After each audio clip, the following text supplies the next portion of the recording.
J'ai le temps de faire un petit pissou ou pas? Oh là là, quel dommage qu'on l'ait pas enregistré. Ça enregistre. Ah ok.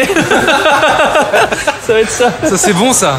Je suis le temps de faire un petit pissou en introduction. Allez, assez de sensiblerie, les affaires reprennent, je les entends, mieux je les sens.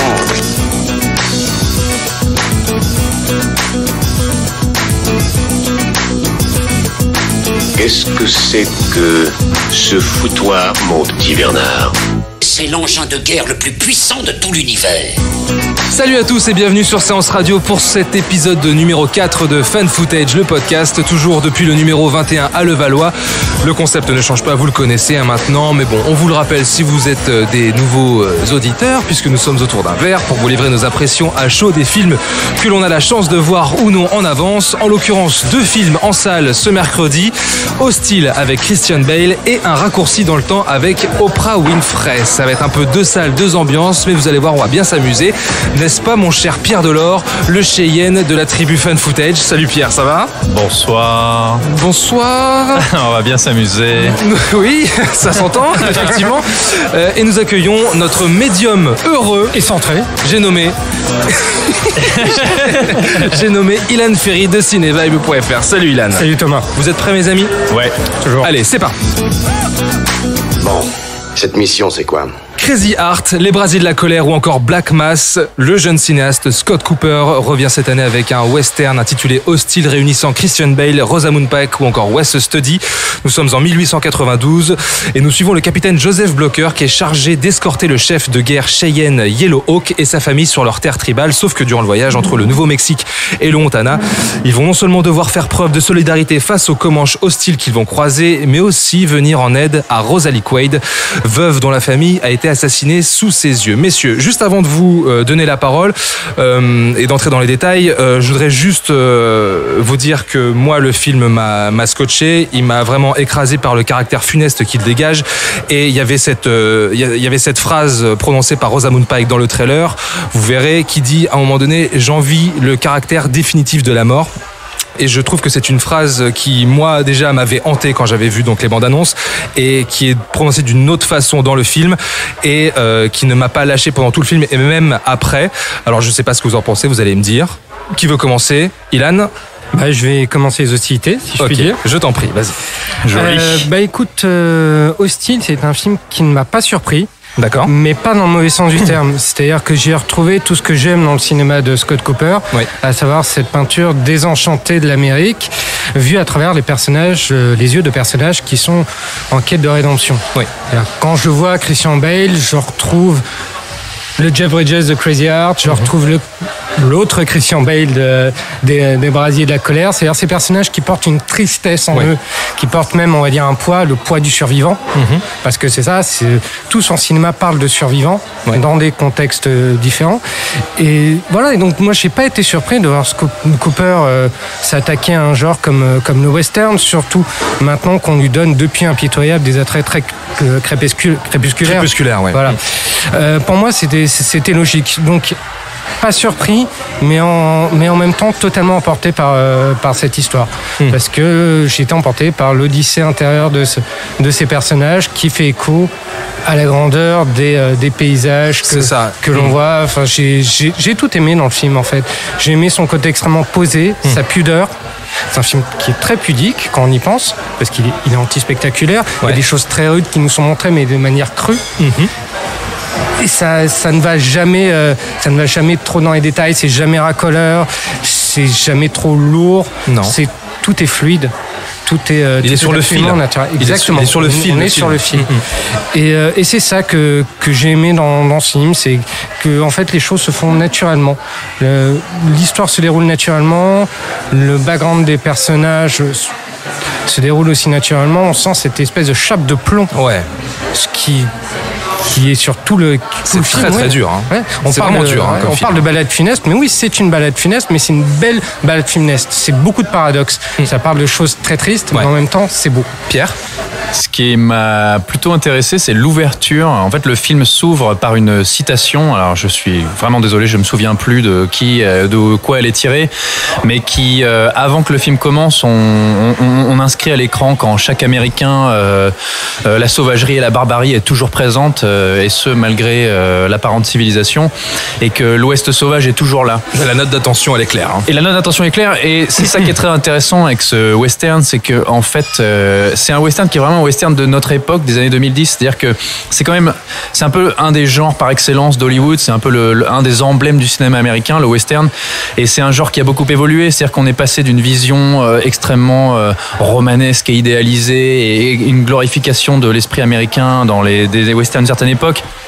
Et puis bien sûr, il y a l'héritage de John Ford, et puis arrivent des westerns plus sombres, et puis le western spaghetti, etc. Et on arrive aujourd'hui à ce film de Scott Cooper qui sort en 2018, et qui est en fait une espèce de réconciliation de l'Amérique avec son passé de l'époque, mais qui est un passé absolument brutal, terrible, sauvage. Et c'est un film qui parle, en fait, il faut quand même, voilà, tu l'as dit, un chef Cheyenne qui est joué par Wes Studi, formidable acteur.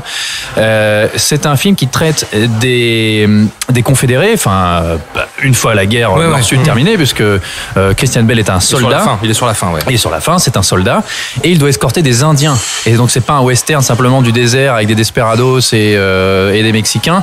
C'est un western avec des Indiens. Et des Indiens qui sont en voie de disparition, qu'on met dans les réserves. Et là, il y a ce grand chef indien qui s'appelle Yellow Hawk, il me semble, c'est ça. Hein. Donc incarné par Wes Studi, qui est toujours fidèle à lui-même, beau, magnanime, charismatique, qui est mourant, qui est atteint d'un cancer et qui va disparaître. Et c'est la disparition de ce grand chef indien qui est un peu l'un des symboles de la résistance cheyenne. Et il doit l'escorter sur son lieu de mort. C'est un peu un pèlerinage. Et le personnage de Christian Bale, lui, c'est là où je disais que Scott Cooper réconcilie un peu cette conscience de l'Amérique avec son passé. C'est que Christian Bale, c'est pas simplement un beau cow-boy. Christian Bale, c'est aussi une ordure. C'est une vraie ordure. C'est aussi ordure. un homme brisé par la guerre, traumatisé, qui a vécu des horreurs et qui a vu des horreurs et qui en a commis tout autant. Et on lui répète d'ailleurs de manière, je trouve pas toujours tellement fine à travers le film, que mais tu ne vaux pas mieux que ton ennemi. Et qu'en fait, il y a eu du sang sur les mains des deux côtés. Et alors en ça j'ai trouvé le film très intéressant, tu vois. Moi je le vois vraiment à partir de là, les caractères spécifiques de chacun des personnages, le périple, et c'est là où je trouve très intéressant Scott Cooper, c'est que ça s'apparente, tu le disais, il y a eu plusieurs genres de western, mais là on est vraiment dans la grande tragédie humaine, complexe, et pour moi c'est totalement raccord avec ce qu'il a pu faire auparavant, avec ces personnages comme ça très ambivalents, avec des contrariétés et des voilà. C'est pas un film qui est super simple, vraiment. Faut quand même le préciser. C'est quand même très dur, c'est très éprouvant. Et moi c'est un film qui m'a saisi de bout en bout. Je parlais du caractère funeste et c'est le mot. Hein. Je veux dire, faut pas aller voir ce film pour se remonter le moral. Hein. C'est particulièrement sombre. Ouais. Mais tu vois, il y a cette parce que oui, en fait, il présente par exemple les natifs américains. Faut pas les appeler les Indiens. Les natifs américains. Alors il y a Yellow Hawk qui est quand même dans cette espèce de dignité du chef natif américain. Puis il y a ces espèces de tribus comanches complètement sauvages qui sont limite déconnectées de tout héritage et qui attaquent peu importe blanc, noir, amérindien, rien à foutre, hippie, et ils violent. Et d'ailleurs le sort de la famille de Rosamund Pike est absolument effroyable. Ah ouais. Après, derrière, parce que les comédiens sont tous particulièrement impressionnants et quand même Rosamund Pike, c'est une sacrée performance. Elle est déchirante. Elle est bluffante. Christian Bale est très très bien. Ouais, il est époustouflant de gravité, moi je trouve Christian Bale. Et pourtant je suis pas un grand fan, mais là. Ouais, moi pareil, exactement. La mise en scène est sobre, les paysages sont beaux, la musique fait son effet. Après voilà, je sais qu'on en avait discuté un petit peu avec Ilan, on voulait pas trop se spoiler avant le podcast, mais moi je trouve qu'il y a quand même un côté formule dans ce film. Certes, le film n'essaie pas de te surprendre, parce qu'en fait c'est une ligne droite le film.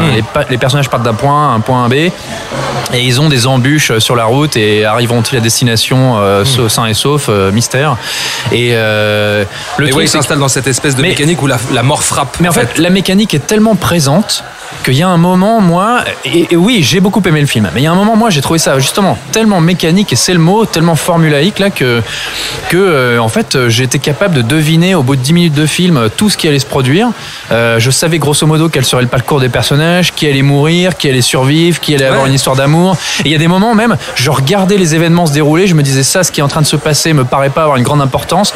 À tous les coups, allez, dans 3 minutes, on va se taper le truc qui va survenir soudainement, l'ennemi qui arrive surgit de nulle part.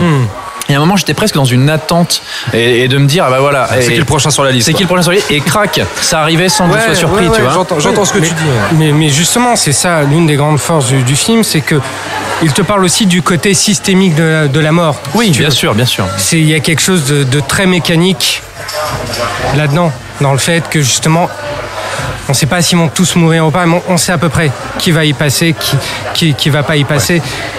Et moi, ça m'a pas choqué. Ça m'a pas choqué parce que je trouve ça cohérent. En fait. Et puis je le vois vraiment comme une sorte de voyage au bout de l'enfer, tu vois. Ouais, tu sais exactement. que bon, putain, ça va être de pire en pire, et c'est de pire en pire. Mais c'est pas, c'est une formule effectivement qui peut paraître, qui toi t'as lassé.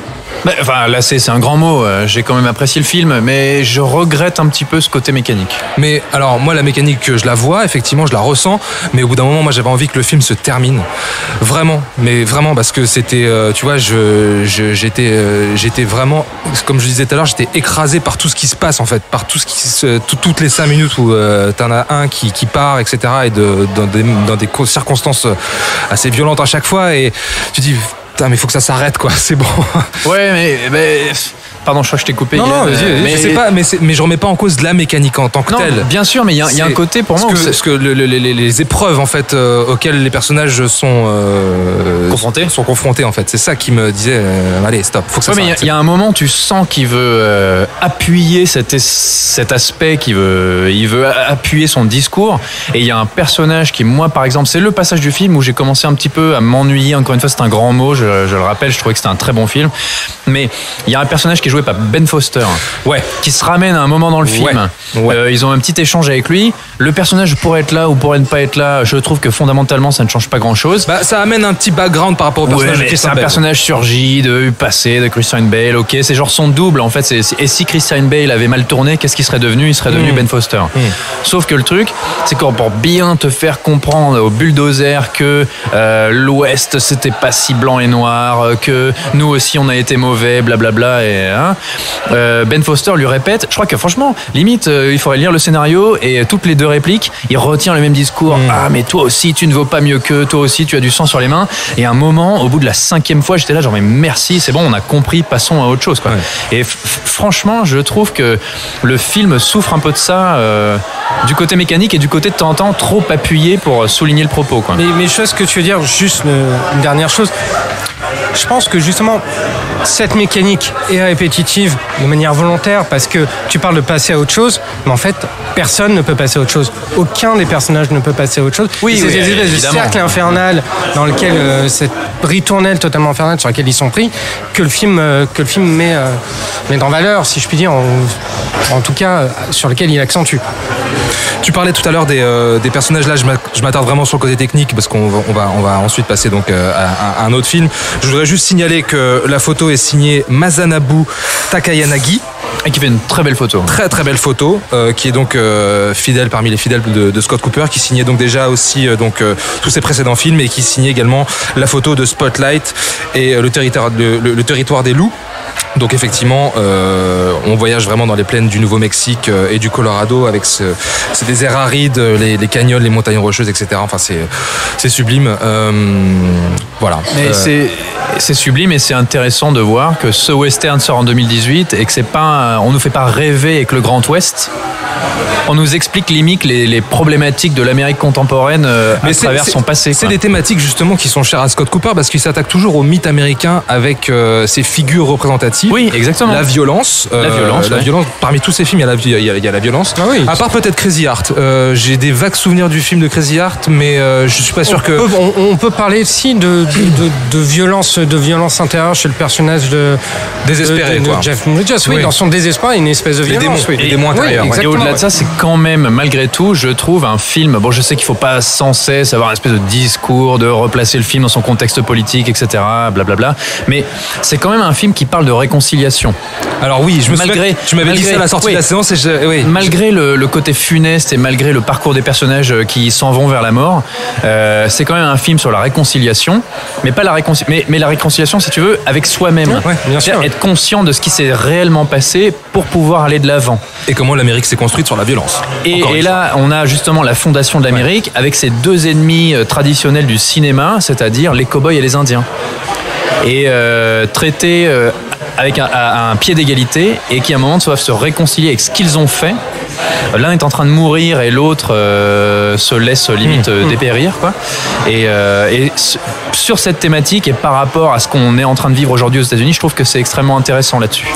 Hostile, c'est en ça. Est-ce que vous avez une petite recommandation d'un western? Je sais qu'on a beaucoup parlé dernièrement de la série Godless sur Netflix.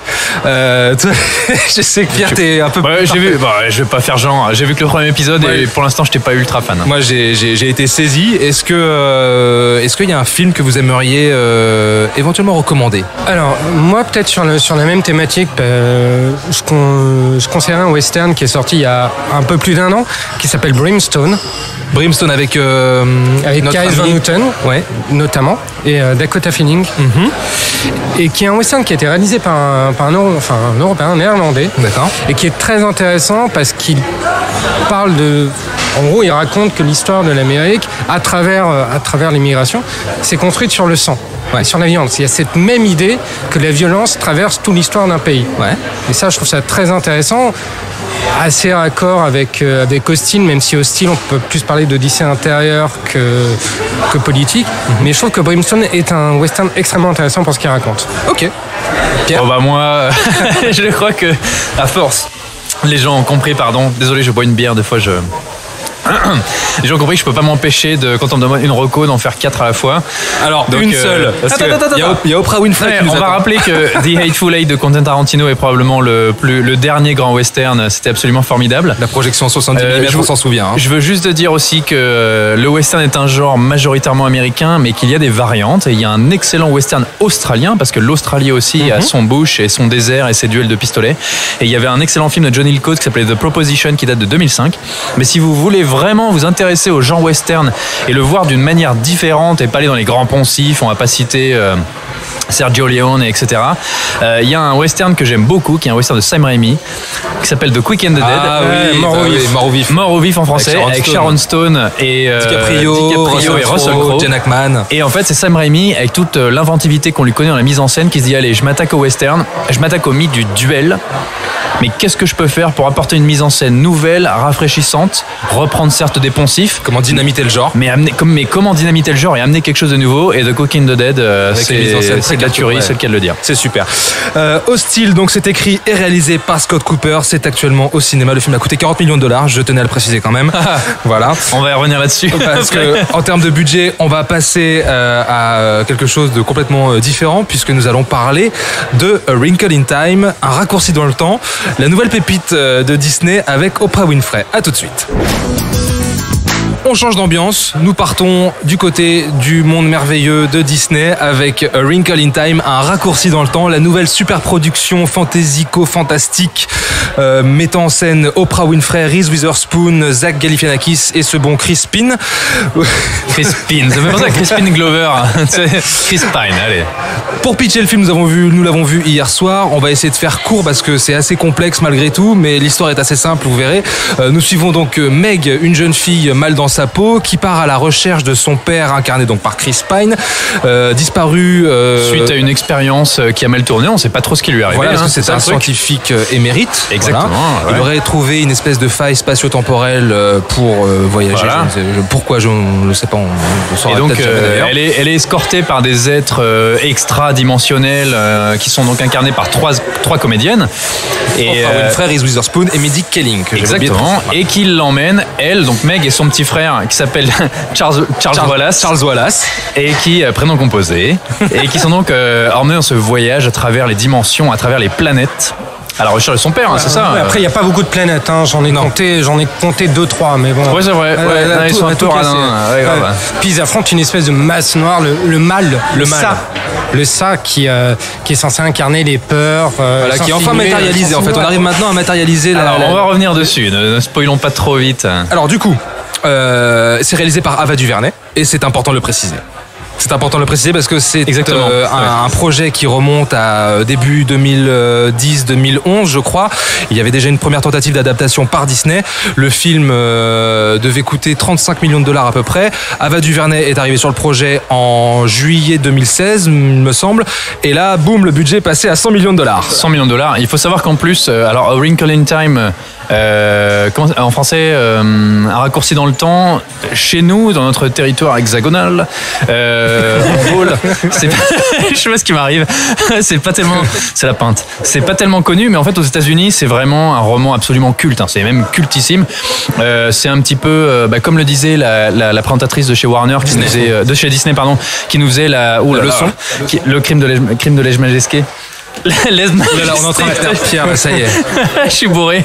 Non, qui nous disait que c'était un peu le Harry Potter de sa génération, puisque c'est un film qui est sorti en 1962, qui est écrit par Madeleine L'Engle. L'Engle, ouais. Et en fait, chez nous, L'Engle, c'est pas vraiment connu, mais donc c'est cette histoire classique du jeune héros, de la jeune héroïne, qui se retrouve attirée dans une expérience et une aventure absolument exceptionnelle, qui est plus ou moins l'élu, qui part dans un nouveau monde et qui apprend à se redécouvrir elle-même ou lui-même à travers ce voyage qui est à la fois interne et externe, et qui va donc pour le coup de A Wrinkle in Time chercher son père disparu, et la disparition de son père a d'ailleurs complètement bouleversé sa vie de collégienne. Elle est collégienne, il me semble. Elle était bonne élève, elle devient absolument mal dans sa peau, mauvaise élève. Elle a des rapports un peu conflictuels avec sa mère. Elle faisait des équations en 3 inconnus, il n'y en a plus que 2. Mais le film est une équation en 3 inconnus. Bon, on va pas retenir nos coups, non, sincèrement. Je pense que on est tous plus ou moins d'accord. C'est vraiment comment dire, c'est une catastrophe industrielle. Sincèrement. Ouais, à 100 millions de dollars. Les gens, pour vous expliquer un peu comment ça s'est passé, je pense que les gens qui ont applaudi hier à la fin de la séance applaudissaient de soulagement. Ah oui, alors la séance, il va falloir en parler cette séance. Parce que, non mais le truc c'est que, les bandes annonces ne m'avaient pas du tout emballé. Je pense qu'autour de la table, on était tous plus ou moins d'accord. Ouais. On trouvait que visuellement, ça avait pas l'air génial. Ava DuVernay, personnellement, elle a fait, donc c'est son 4e long métrage. Moi, je n'en ai vu que 1. Donc c'était son plus connu, Selma, qui revenait sur la fameuse marche donc de Selma à la ville de Montgomery. Donc c'est le destin de Martin Luther King pendant cet épisode particulier. Il me semble que c'est 1965, l'événement historique. Selma, j'avais trouvé que c'était un film alors qui a été porté au pinacle, nommé aux Oscars, etc. Soi-disant c'était absolument exceptionnel. C'était à l'époque des Oscars So White, il me semble, ou juste avant. C'était il y a 2 ans donc. Et le problème de Selma, c'est que c'était un film qui avait une thématique absolument fascinante. Un acteur, David Oyelowo, qui était brillant. Alors lui, pour le coup, c'était un scandale qu'il ait pas sa nomination. Il était merveilleux. Mais le film, je l'avais trouvé d'un point de vue réalisation d'une banalité, mais alors c'est je l'ai pas vu, moi. Confondante. Elle avait fait 2 autres films, I Will Follow et Middle of Nowhere. En fait, c'est une réalisatrice qui est arrivée très tardivement dans le milieu du cinéma, parce qu'elle a commencé par il me semble qu'elle était journaliste, elle a fait ensuite des documentaires, elle a fait des clips, si je dis pas de bêtises. Et donc là, elle se retrouve elle a intégré le cinéma vers la trentaine. Oui, voilà. Et elle se retrouve à la tête de ce projet énorme à 100 millions de dollars. C'est dingue. C'est incroyable. C'est dingue. Et les bandes annonces. Faut payer Oprah si tu veux. Donc, bon. Et il y a 99 millions de dollars avant son salaire. Et le coiffeur surtout. Bon sang. Et en fait, donc je suis allé voir le film en essayant de me préserver de toutes les autres bandes annonces, toutes les featurettes, tous les making of qui étaient sortis. Ouais. Mais il faut savoir qu'en allant voir le film, on savait déjà que les premières reviews US étaient relativement mauvaises. Les retours étaient très mesuré, on va dire. Ouais, alors voilà, c'est quand même une personnalité très en vogue et assez puissante, Ava DuVernay à Hollywood, malgré ses 4 films. Elle est dans le giron de Disney, c'est une des très bonnes amies d'Oprah Winfrey, qui est la femme la plus puissante d'Amérique. Donc du coup, la presse américaine garde ses coups, on va dire. Ils restent très très diplomates, mais ils expriment quand même leur mécontentement. On savait que le film, c'était pas un grand succès, et alors il y a eu une espèce d'opération, pardon pour les anglicismes, j'aime pas trop ça en général, mais de damage control, comme ils disent aux États-Unis. Ouais. C'est-à-dire qu'avant même que le film commence, et c'est-à-dire que c'est ça qui rend l'expérience encore plus détestable. C'est qu'on nous fait on nous dit, alors voilà, on va projeter le film le jour de la journée de la femme, parce que rendez-vous bien compte, d'accord, le film peut-être, mais en fait c'est exceptionnel parce que c'est une femme, C'est révolutionnaire quelque part. c'est révolutionnaire, cette jeune actrice, parce que évidemment on est aussi dans une progression sociale, c'est-à-dire c'est l'accès Et d'une souviens-toi, femme, il mettait vachement en avant le fait que Ava DuVernay était donc la première réalisatrice afro-américaine à hériter d'un budget de 100 millions de dollars pour une super production. Et en fait, on a ils axaient vraiment là-dessus, quoi. Et toute la présentation du film avec cette... Alors on s'en fout, non, mais c'est bien, mais enfin, c'est pas ça qui nous Mais non, intéresse. mais on venait voir le film et on a eu cette conférence Skype qui n'en finissait plus pour nous expliquer à quel point c'était formidable, que c'était génial. En plus, Oprah Winfrey là-bas, bon, c'est presque une figure religieuse, hein, c'est un messie aux États-Unis pour une partie de l'Amérique en tout cas. Toujours une espèce de foule en délire. Et on nous expliquait que le film était génial parce que si, parce que ça. On nous donnait plein d'anecdotes à repérer dans le film, comme pour désamorcer la vie négative qu'on pouvait avoir au premier abord. C'est ça. Et ça, je trouve ça absolument ahurissant, quoi. Ah, mais c'était d'un cynisme incroyable. Enfin, plus qu'un cynisme, je trouve ça extrêmement opportuniste d'organiser une projection le jour international des droits de la femme. Déjà, c'est pas rendre service aux femmes. C'est assez vache. Mais bon, non, je voulais dire un truc méchant, mais j'ai oublié. Mais j'ai d'autres trucs très méchants à dire sur le film. D'accord, bah vas-y, je t'en prie. Retiens pas tes coups. C'est vrai, je peux y aller? Non, ouais, vas-y. D'accord, bah écoute, alors qu'est-ce que dire sur le film? Déjà que je pense que depuis la projection, je me suis chopé une cataracte. Parce que le film est quand même visuellement très Oh là là, bon sang, mais la direction artistique est d'une laideur et d'une pauvreté, c'est hallucinant, mais à 100 millions de dollars, mais qu'est-ce qui se passe, quoi? Bah justement, j'aimerais bien savoir ce qui se passe, où est passé l'argent. Mais Oprah, tout à fait. Bon, faut pas tout lui coller sur le dos, la pauvre. Qui nous a été quand même vendu comme un mix entre Michel Drucker et Arthur puissance 100. Ah oui, ils nous ont dit ça. Par la représentante de Disney. Sympa. C'est une expérience à ne pas vivre, justement. On se rend bien compte justement que Ava DuVernay, sans déconner, c'est une vaste arnaque. Elle a pas du tout les épaules, parce que c'est un film qui n'est pas incarné, qui ne raconte rien. Les personnages sont hyper mal écrits. Il y a un message hyper lourd sur le bien-être. Ça ressemble à un tract sur le bien vivre ensemble, sur l'amour, sur... C'est ce que j'allais dire. On avait l'impression que c'était l'adaptation d'un livre de self-improvement, comme les trucs américains. Mais qu'est-ce que c'est lourd?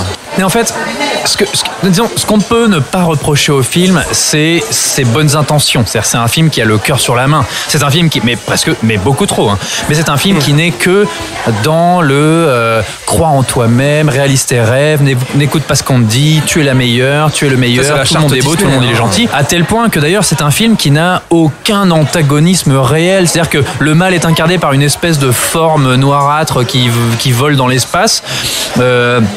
Une voix off. Alors à mon avis, c'est Keith David, qui est un acteur que j'adore, qui fait la voix du mal, je pense. Peut-être. Mais le mal d'ailleurs s'appelle genre It. Le mal n'a pas de nom, c'est le mal. Voilà. Le mal est facilement vaincu d'ailleurs. Désolé pour le spoil, hein, mais bon, c'est un film Disney.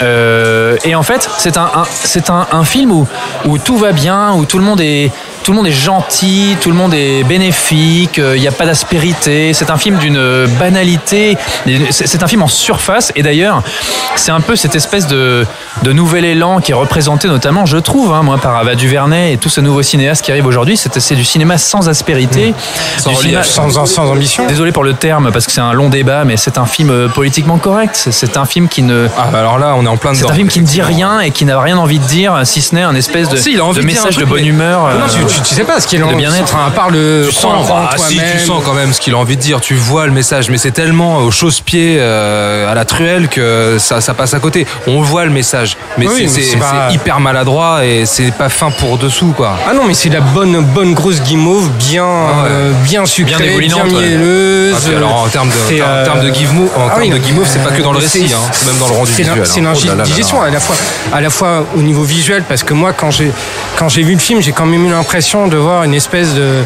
de version suédée du Magicien d'Oz mis par un Teletubbies en bourré. Mais enfin, Les Teletubbies en bourré. Non mais le truc c'est que faut dire aussi ce qu'il y a, c'est-à-dire que ces personnages voyagent à travers les planètes, hein, ils voyagent dans l'espace, ils vont de planète en planète, et visuellement c'est d'une laideur, d'une pauvreté. Et moi ce qui m'a particulièrement choqué, parce qu'à un moment, bon, rentrons un peu dans les termes techniques, c'est que le film, bon voilà, Ava DuVernay, j'avais pas tellement aimé Selma, c'est difficile pour moi de juger, là on fait les méchants, c'est facile pour nous, hein, a posteriori, j'ai pas vu ces autres films, mais j'ai trouvé que Selma et Wrinkle in Time c'était pareil, c'est-à-dire qu'en termes de mise en scène plus basique, tu meurs quoi. Moi, enfin, je montrerai pas ça à des étudiants en école de cinéma. Ah non, ça c'est sûr. Et Wrinkle in Time, il y a un truc qui m'a choqué, c'est que les personnages ne sont jamais ensemble. C'est un film qui est chacun a son plan, tout le monde est absolument détaché et de ses partenaires de jeu et du décor. Les personnages n'existent pas dans l'univers qu'ils sont censés habiter et n'existent pas les uns par rapport aux autres. Et il y a notamment une espèce d'histoire d'amour naissante entre un jeune garçon qui les accompagne, qui s'appelle Calvin, qui passe là par hasard et qui dit viens on va dans un autre monde, et il dit ok. Et puis d'un coup il se retrouve entraîné là-dedans.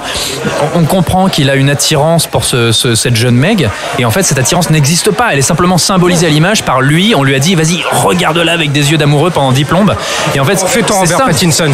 Et alors ce comédien d'ailleurs c'était le jeune qui jouait Peter Pan, mais son personnage ne sert absolument à rien. Non, parce qu'à un moment donné t'as un des personnages, je crois que c'est Reese Witherspoon, qui lui dit toi ton sens de la diplomatie va nous être utile, mais à aucun moment le mec ne fait preuve de diplomatie, c'est à peine s'il l'ouvre pendant tout le film.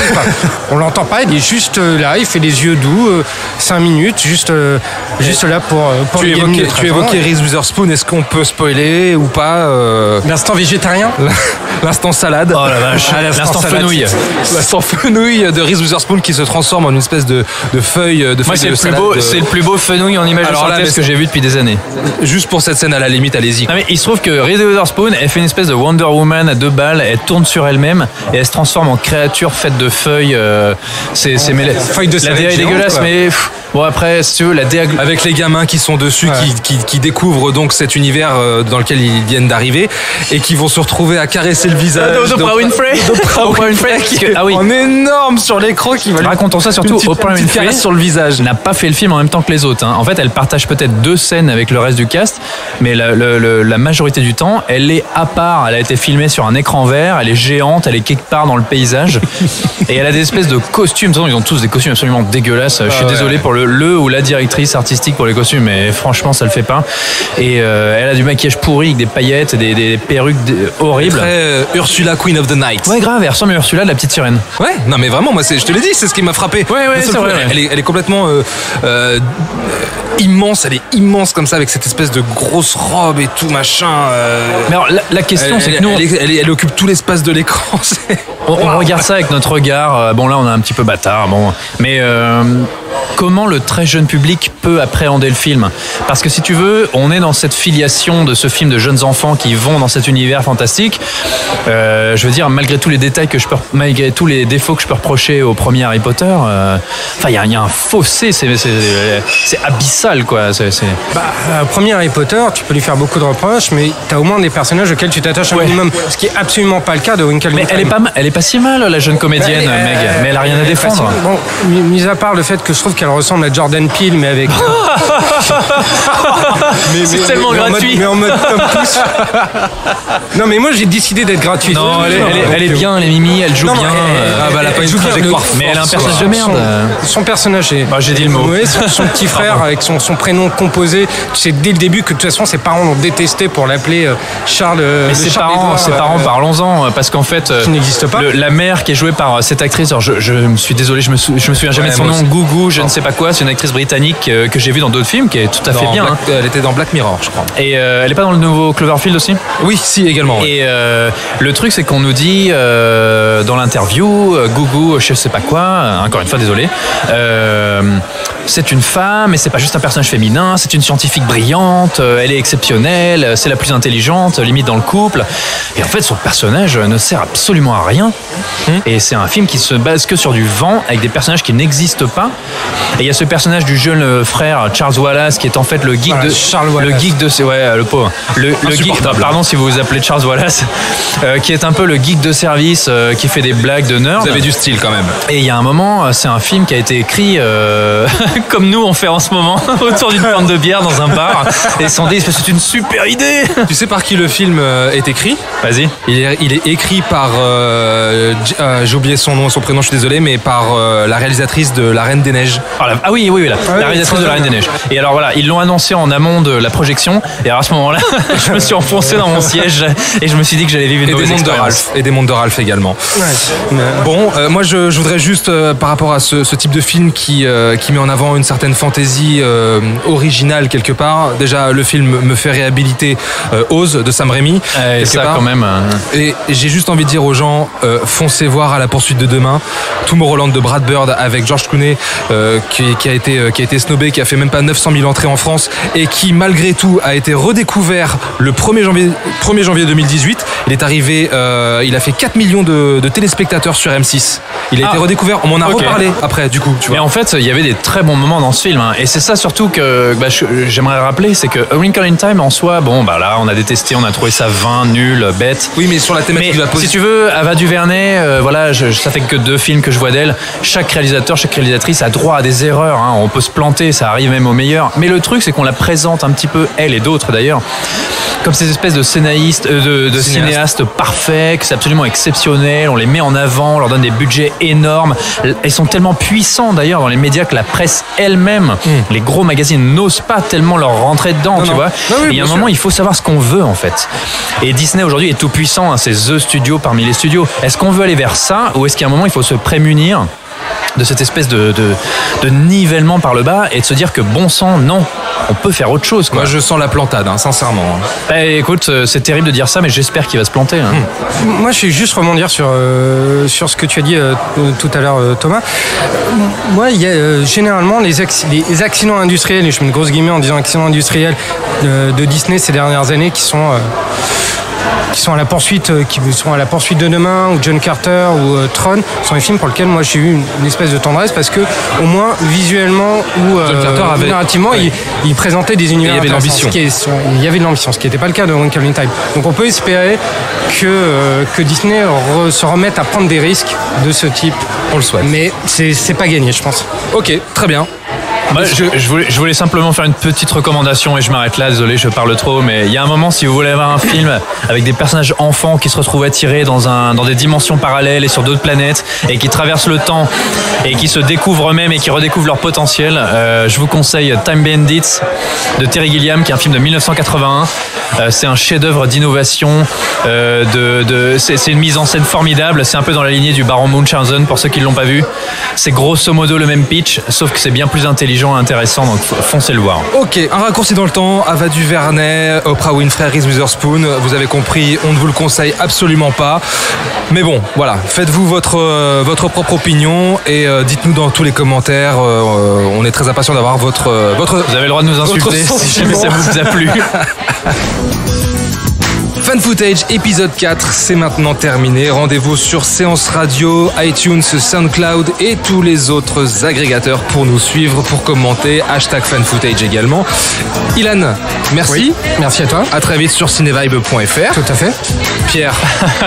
De rien, je n'avais fait que mon devoir. Mais oui, sur Fan Footage évidemment. On vous donne rendez-vous la semaine prochaine dans un nouvel endroit pour parler d'un nouveau film. Allez, salut tout le monde. Nous allons faire du bon travail ensemble. Yes. No. OK. Le mercredi, c'est un fauteuil pour deux sur Séance Radio. Mon ambition comme acteur dans mes films, c'est surtout de servir le film. Où en fait, moi je me suis dit, d'accord, ce qu'ils sont en train de dire, je le ressens aussi. Asseyez-vous sur le fauteuil de Séance Radio. Merci beaucoup et à très vite sur Séance Radio. Avec plaisir, merci beaucoup. À 19h et sur toutes les applications podcast.